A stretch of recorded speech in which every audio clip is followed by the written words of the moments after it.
okay? Jaylen Brown for the Boston Celtics just signed a 5-year, $304 million extension. He's now the highest paid player in the history of the National Basketball Association. No NBA player in history has ever gotten that contract. There are a lot of you out there that's going to sit up there and say he ain't worth the damn money. I wanted to use this as a teachable moment.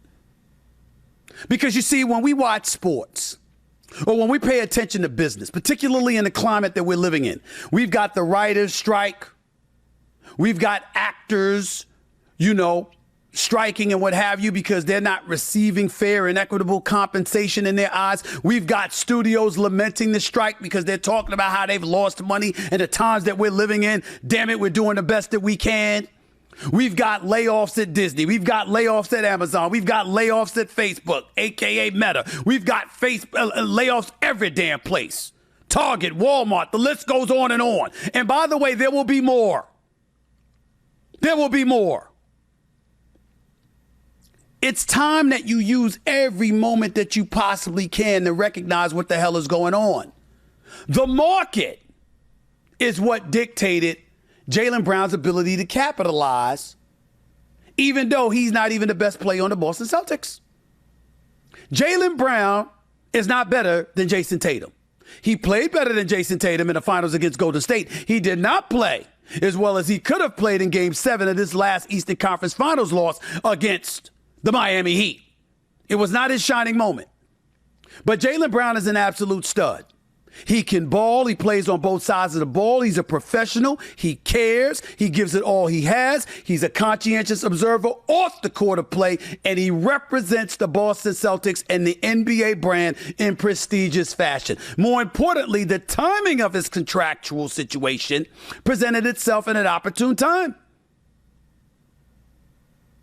The NBA, the new TV money that's coming in, the elevation of the NBA cap, the increase in salaries for guys capable of capturing max deals. First thought that came to my mind is you paid Jaylen Brown $304 million. My God, I guess Jayson Tatum's about to get $350. Two players on the Boston Celtics are going to make over $600 million. I'm going to say that again. Two players on the Boston Celtics are going to make over $600 million. Oh, by the way, neither of whom have a championship. Oh, by the way, they both deserve it. They got what the market allows at the time that their contractual situation opened up. Oh, by the way, they've been to 5 conference finals. They've been to an NBA Finals. No, they do not have a championship, but they've advanced deep into the playoffs on multiple occasions. Jaylen Brown is 26. Jayson Tatum is 25. You understand what I'm saying to you? So it's not just about what they deserved based on what they produced. Jayson Tatum averaged 30 last year. Jaylen Brown averaged 26. And both of them are 26 and under, which means they got about 6 or 7 years, if not more. So not only are they getting a deal, they're getting this deal, and it will expire. In Jaylen Brown's case, he's getting this deal at 26. His deal will expire when he's 32. He'll turn 27. I think it's this October. He'll get his next deal. He'll be in a position to get another deal when he's 32. LeBron is still playing. He's approaching 40. Al Horford is playing. He's approaching 38. Steph Curry's about 35. So is Russell Westbrook. James Harden's approaching that number. Are you kidding me? I can have Jayson Tatum and Jaylen Brown in the same lineup. Excuse me, at that young age, they're already competing for championships. I just added Kristaps Porzingis. I still got Horford and Williams on my front line. I still got Derek Brown and Malcolm Brogdon, the reigning 6th man of the year in my lineup. I acquired a 7'3" shot blocker and shooter in Kristaps Porzingis. Hell, Boston is arguably the favorite to win it all. You damn right I'm paying Jaylen Brown if I could keep him with Jayson Tatum. Now, don't get me wrong. Mazzulla's not a bad coach. I think he did a damn good job, and I think he's only going to get better. But they shouldn't have lost Ime Udoka. That was some bull crap. Let me just say what it is. That was bullshit. He should still be there instead of coaching in Houston. As great as Brad Stevens was as a coach, in 7 years, he couldn't take him to the finals. Ime Udoka did it in year 1.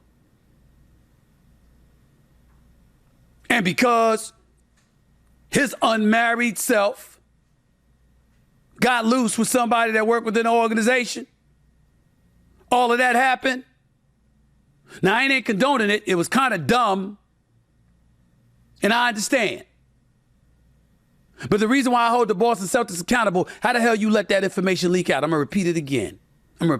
For the umpteenth time. That was an HR matter. You fire him or you keep him. What you don't do is leak it out for the masses to know. And it was him. But the person that he was messing with, who was allegedly married, we ain't never heard nothing about her. He wasn't married. Now, I ain't saying he should have done it. But if you're going to keep stuff quiet, keep everything quiet. I'm still pissed at Boston about that. And I'm going to stay pissed about that. Having said that, however, it is what it is. That is not the reason I brought up Jaylen Brown and his salary. Reason I brought up Jaylen Brown, because I want you to juxtapose that to the National Football League and running backs and what their ordeal is. Because, see, running backs in the National Football League ain't getting paid.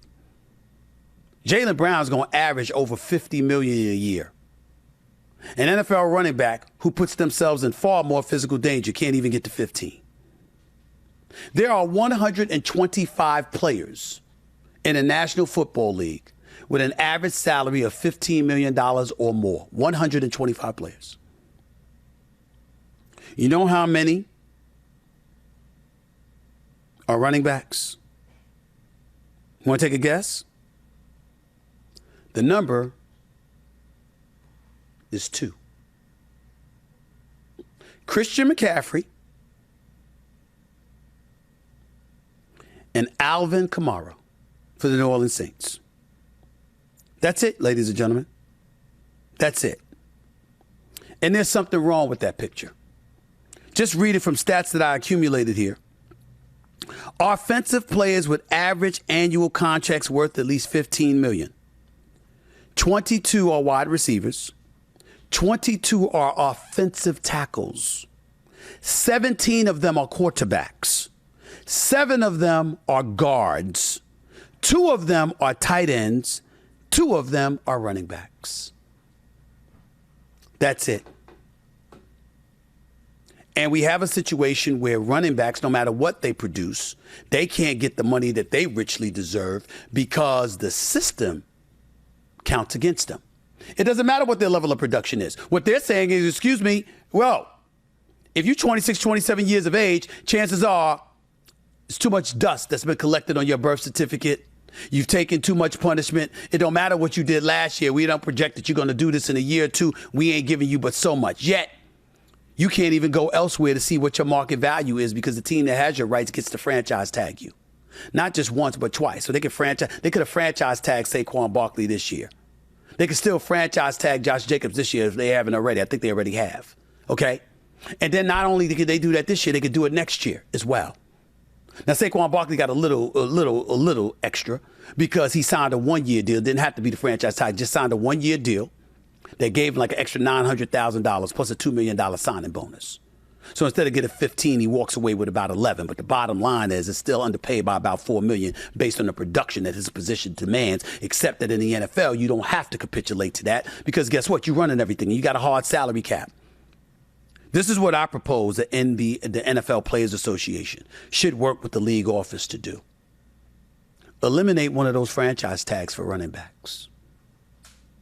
And oh, by the way, instead of making guys participate in collegiate football for 3 years before being eligible to enter the NFL draft, why don't you allow running backs to come out after 1?